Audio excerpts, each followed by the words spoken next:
Welcome back to my channel friends आपण मैंने देखिपे मुझे ओपीएससी ऑफिशियल वेबसाइट रे अच्छी।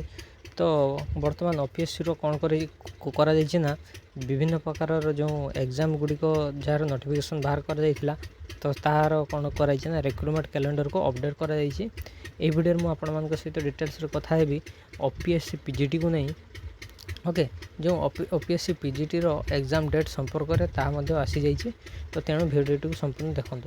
तो बर्तमान आपण मैंने ओपीएससी ऑफिशियल वेबसाइट को जाई कैलेंडर सेक्शन को जब जी आपण मैंने 8 नंबर पॉइंट को देखिपारे जे ओके पीजीटी जो नोटिफिकेशन बाहर कर 51 number of government higher secondary school जो 1375 पीजीटी पोस्ट बाहर करता ताहार रिटन टेस्ट देखिपारे आपण मैंने केबे होबो। रिटन टेस्ट आपण मानकर अगस्त रे हेबो एवं भाइबा टेस्ट केबे होबो। भाइबा एवं रिजल्ट फेब्रुआरी 2025 रे हेबो।